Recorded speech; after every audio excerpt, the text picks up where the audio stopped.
प्रणाम स्वामी जी। प्रणाम सर जी। मैं ओशो अकोला परिवार से आपका स्वागत करता हूँ अकोला में। हाँ, पूना से हमारे बीच स्वामी जी पधारे हुए हैं, ओशो सन्यासी हैं। स्वामी जी अपना परिचय देंगे। स्वामी जी आपका शुभ नाम। स्वामी जी, मैं स्वामी ओम प्रकाश भारती पूना में ही रहता हूँ और पूना में ही रह करके ओशो के जो शिविरों के संचालन और फैसिलिटेटर का जो काम है वो करता हूँ। स्वामी जी थोड़ा सा ओशो से कैसे परिचय, किस तरीके से हुआ, उसके पहले क्या था? इसके लिए थोड़ा सा हम पीछे चलना पड़ेगा जी। कि जिस पीछे की वजह से ही हम ओशो तक पहुँचे वो ये है कि मैं बचपन से ही गुरु की तलाश में था, ओशो के पहले ही। यानी बचपन का मतलब ये होता है कि हमारे पास कोई विशेष संस्कार नहीं था, मुझे कोई सिखाया नहीं गया था, लेकिन जिस संस्कार में हम पैदा हुए उसके हिसाब से सारी चीज़ें चल रही थी। लेकिन एक चीज़ मेरे भीतर हमेशा होता था कि मुझे गुरु चाहिए। मेरी पूजा पाठ में सब जगह एक ही बात होती थी कि मेरी गलती को माफ़ करें और मुझे गुरु से मिलवाइए। स्वामी जी पूजा पाठ पहले से ही घर पे चलता था कि? हाँ, पहले जैसा मैंने बताया कि बचपन से करीब मैं 6-7 साल की उम्र से ही, जबकि मेरे घर में ऐसा कोई पूजा पाठ करने वाला नहीं था, ना ही मुझे कोई बताने वाला था, ये अपने आप ही था ऐसा कि सुबह 4 बजे उठना। उस समय भी सुबह 4 बजे उठ करके स्नान करके फिर अपने एक छोटे से घर में मैंने सभी देवी देवताओं को रख सजा के रखा हुआ था। तो पूजा पाठ जो भी उस समय हमारी बुद्धि की समझ में आता था, लेकिन भाव यही था कि मुझे गुरु चाहिए। मेरे पूजा पाठ में और कोई डिमांड, कोई मांग नहीं होती थी, और वही चीज़ बढ़ती चली गई। जैसे जैसे बढ़ती चली गई, धीरे धीरे जैसे जैसे मैं भी उम्र में भी बढ़ता गया, तो मेरी तलाश भी और तेज होती गई। और मेरी तलाश में फिर ये होता था कि जहाँ भी मैंने सुना कि कोई संत आया है या कोई इस तरह का गुरु है, तो मेरी अपनी क्षमता के अनुसार मैंने वहाँ पहुँचने की कोशिश की। और उसी पहुँचने की कोशिश में मुझे बीच में एक संत मिले, जो राजयोग एक संस्था है जो सांख्य योग से जुड़ी होती है, उनसे मेरा संबंध हुआ। तब उस समय मेरी उम्र 16-17 साल की थी। तो सुबह 8 बजे हमारे यहाँ से 3 किलोमीटर की दूरी पर गांव में उनका प्रवचन होता था, तो मैं उनके प्रवचन में जाने लगा। और मैं अकेला ऐसा था कि जो उस उम्र का था, बाकी सब बड़े उम्र के होते थे। तो उन्हें सुनते सुनते साइकिल से जाता था मैं, और एक दिन उन्होंने जो है मुझे रोका। जैसे तख्ते पर बैठे थे तो उन्होंने बुलाया और अपने बगल में बैठाए। बोले, बेटा तुम आते हो और फिर चले जाते हो, ना कभी कुछ पूछते हो, और क्या है? तो बोले, ऐसा क्या है? हमने कहा, हमें नहीं पता है, लेकिन मुझे अच्छा लगता है, मैं यहाँ आता हूँ, मुझे अच्छा लगता है। तो मेरे सर पर हाथ ऐसा घुमाया उन्होंने, बोले कोई बात नहीं। धीरे धीरे मैं उनसे काफ़ी गहरा जुड़ता गया, और साथ में मेरी पढ़ाई लिखाई भी चलती रही और मेरी तलाश भी चलती रही, सारी चीज़ें चलती रहीं।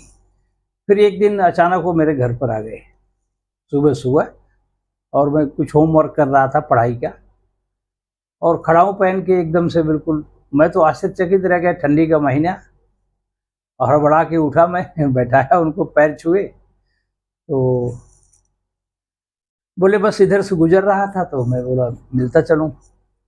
तब मुझे लगा कि शायद ये हमारे थोड़े अभी क्लोज हैं, तो मैंने उनसे कहा कि मैं आपका शिष्य होना चाहता हूँ, आप मुझे दीक्षा देंगे? तब वो हंसते हुए उन्होंने कहा, नहीं बेटा, मैं तुम्हारी मंजिल नहीं हूँ, तुम्हारी मंजिल तुम्हारा इंतजार कर रही है।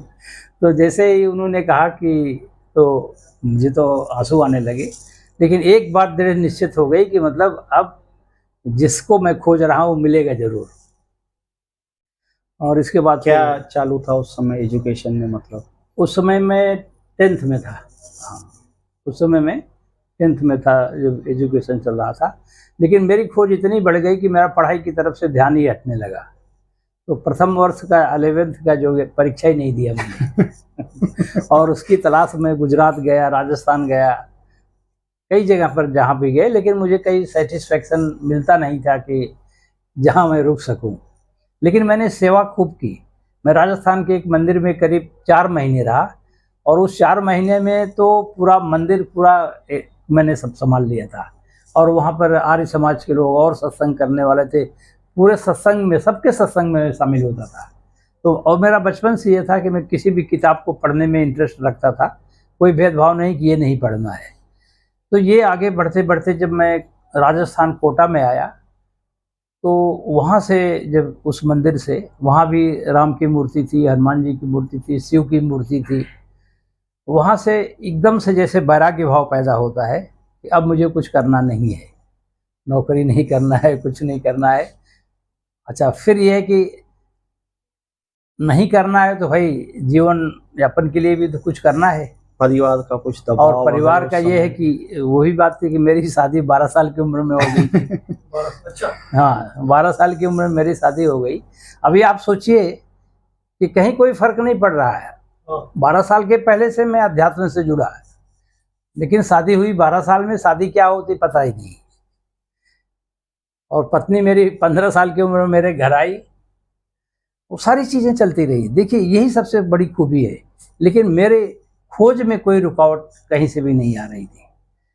बस इसके बाद जब ये बात आई कि राजस्थान में जब मैं आया, तो हमने कहा नहीं, अभी मैं फिर से पढ़ाई करूँगा और फिर से अपने ढंग से कैरियर बनाऊँगा, और फिर मैं जो है अपने पैर पे खड़ा हो जाऊँगा, तभी शायद मेरी यात्रा संभव हो।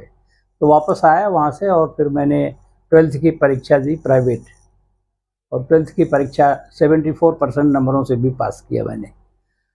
और तब तक से उसी साल 74 में अचानक फिर जो है मेरी जो तलाश का पहला सूत्र था वो मिलना प्रारंभ हुआ।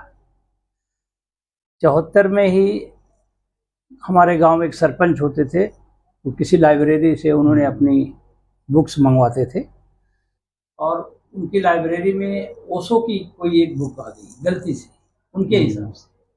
तो उन्होंने इस किताब को खोला नहीं। उन्होंने कहा ये कहाँ से एक किताब आ गई, ये हमारे काम की तो नहीं है। उन्होंने किसी दूसरे को दे दी। दूसरे ने भी वो किताब नहीं खोला, और उसने फिर तीसरे को दे दिया। तीसरे व्यक्ति को जो किताब दी, उन्होंने प्राइमरी में मुझे पढ़ाया था, तो उनको पता था कि यही एक लड़का ऐसा है जो सब कुछ पढ़ता है। उन्होंने पढ़ी नहीं, और उन्होंने भी वो किताब मुझे दे दी। बोले किताब देखो मेरे पास आई है, और तुम्हारे काम की हो तो पढ़ो। उस पुस्तक का नाम ख्याल हो? और उस पुस्तक का नाम था क्रांति बीज। अच्छा। अब देखिए, कौन सी किताब मिलनी चाहिए किसको, ये पहले से फिक्स नहीं है।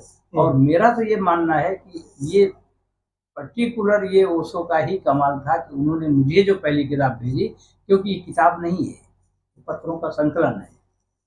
उसने जिन सन्यासियों को पत्र लिखे थे उसका संकलन है। तो संकलन में आप किसी को प्रभाव नहीं डाल सकते भाई, उसको तो आप प्रेम से लेटर लिखा हुआ है ना। तो जब वो किताब मैंने देखा, और तब तक मैंने ओशो का नाम भी नहीं सुना, नाम तक नहीं सुना था, बाकी तो बातें छोड़ दी थी। और उस पर आचार्य रजनीश लिखा था, आचार्य रजनीश लिखा था, और फोटो छपी हुई थी। तो फोटो देखता रहा, और फिर आचार्य रजनीश, फिर हमने कहा कुछ तो जैसे भीतर कुछ होने लगा। फिर मैंने जैसे पहला पेज खोला, और उसमें जैसे ही पढ़ा, जैसा उन्होंने लिखते थे, मेरे प्रिय आत्मन प्रेम,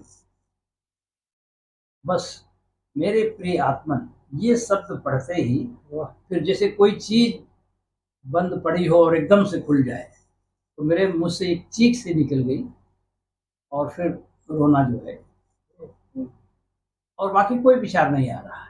अब वो पेज उन्हें पढ़ा ही नहीं गया, उस दिन तो नहीं पढ़ा गया। फिर वो इतनी सी किताब को पढ़ने में मुझे महीनों लगे, और उसका कारण सिर्फ ये था रोना, कि मैं जब भी पढ़ना शुरू करूं तो रोना होने लगे, आंसू गिरने लगे जो है, और किताब बीत जाए तो फिर मैं उसको बंद करके रख दूं।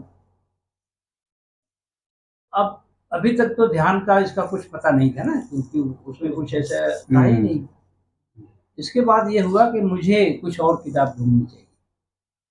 दूसरी किताब में बस स्टेशन से खरीदी, जो जिन खोजा तिन पाई। अब ये देखिए, संजोग देखिए कि मुझे दूसरी किताब क्या मिल रही है, जो सीधा सारे ध्यान प्रयोगों की किताब है। मुझे दूसरी किताब भी मिल सकती। तो सीधे ओशो के प्रेम में पढ़कर मैं ध्यानात्मक पुस्तक से जुड़ा, जिन खोजा इन पाइयां। तो जब उस किताब को पढ़ना शुरू किया तो उसमें सक्रिय ध्यान के बारे में, डायनेमिक मेडिटेशन के बारे में पूरा